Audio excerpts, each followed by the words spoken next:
We are going to discuss how to execute Spark applications on Yarn. So Yarn, as we discussed, it's a distributed operating system. So we want to experience how Spark applications execute. So right now we will not be going into the code as such, like how do we write Spark code, but we will be looking into how does Spark application executes on Yarn. So the intention is to see the logs, see the user interfaces of Yarn, different daemons. We will be looking into that. And also we will distinguish between Yarn client mode and Yarn cluster mode. So there is a lot of theory which is given in the GitHub. So you can go through this theory offline. But right now I will just directly go into the hands-on, and during the hands-on itself, I will be explaining what is happening. So let's go to this directory in the cluster. So I'll just clear everything, and I will go to this directory which is given here. So let's go to this directory.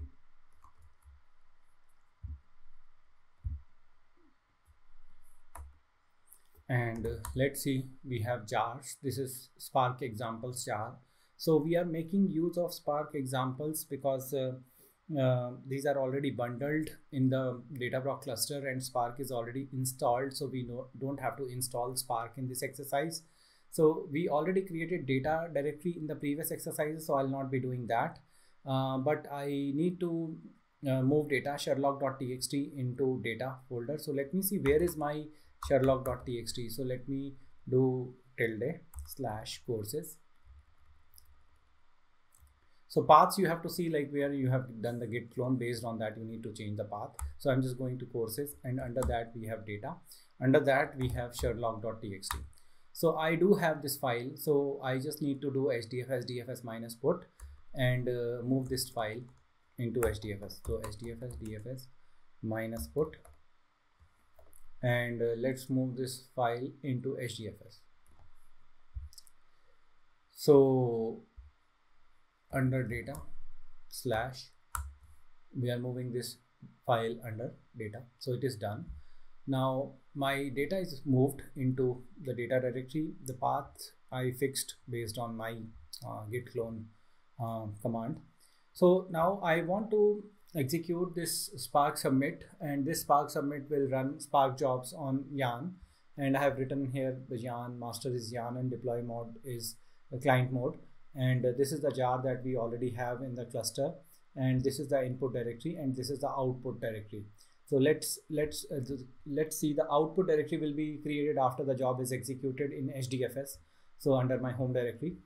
So let's execute it.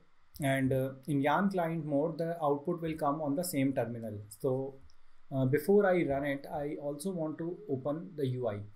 So let's go to monitoring, and you can see there are a lot of charts here. Right now nothing is executing, so that's why nothing is being visible. But we go to web interfaces, and in web interfaces I am just opening the Yarn resource manager, and in the Yarn resource manager I'm just going there. So in Yarn resource manager, we can see we have only one application which is basically finished, and this application was related to the scoop job that I executed. And this is now history. So nothing is here as such. But now I am executing a new application, Spark application, and I already copied that particular command from the GitHub, and I am running Java word count example, and I'm using this jar. So let's execute it. So when I'm executing it, I want to show you like this class not found error. So let me see the name of the file. The name of the file is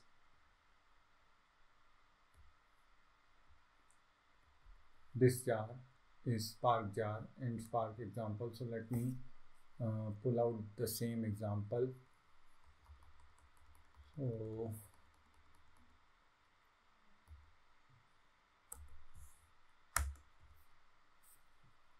let me pull out the same example. Okay, now the path is fine. So I just fixed the GitHub also, so that you don't face this issue.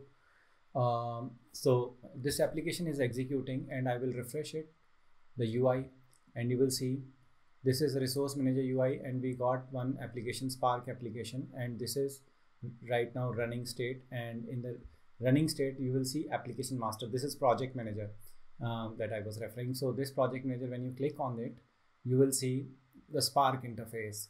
So before that it was Yarn, now it is Spark. So if I go back again, so you will see that we have this interface in which this is a resource manager UI, all applications that is showing, and here this is nodes. You can see which all machines are there. There is only one machine, or you can say there is only one node manager, only one worker machine, because it is pseudo distributed mode. So worker and master are running in the same machine. So we have applications. So this application is finished. So I'll just go here and see, like application is now finished, and then let me see if the application is still running.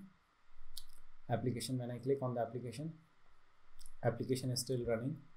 So let's see what is the state. Okay, so can you see we are getting the word count? So when I executed this job, the output of this Java word count is coming on the same terminal from where I executed, because we are running in Yarn client mode.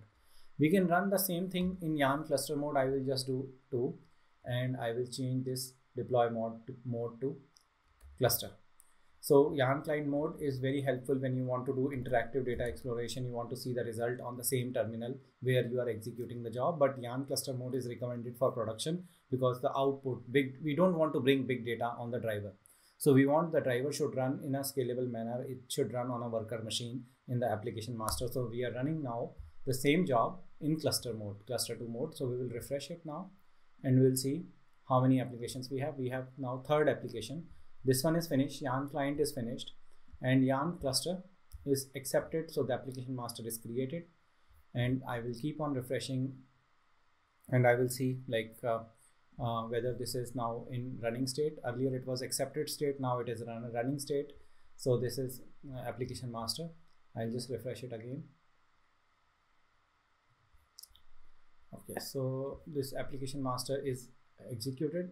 Okay, so this is done. So we want to see where are the outputs going now, because we want to see the word count of the data that we uploaded. So that was Shakespeare.txt, and in this logs we have applications.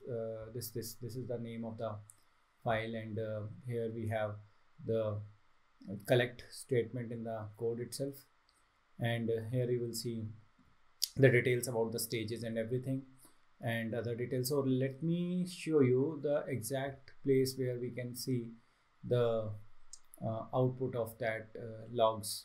So for finding out the logs, let's go here, and let's go inside this, and let's go to the logs of this application attempt. Let's go inside this, and here we will open the logs, and this is std out. So you can see the output of the Yarn cluster mode is going inside the logs which are available under Yarn container. This is like application master, and you can get these logs here.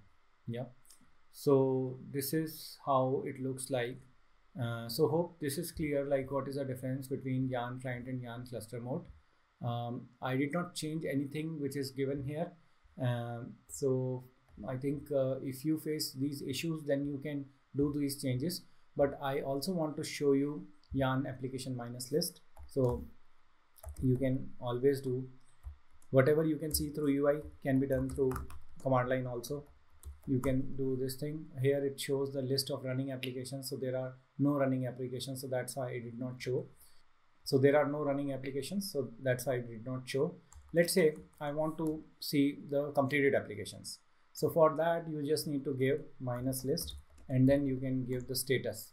So you want to see the status of a particular application, or you can see app states to filter applications based on that. So you can say list minus app states, and you can say finished. So we are interested in finished applications. So I can see the finished applications are visible because now I've changed the parameters to this command. So hope this makes sense, like these commands, how Yarn client mode works and how Yarn cluster mode works.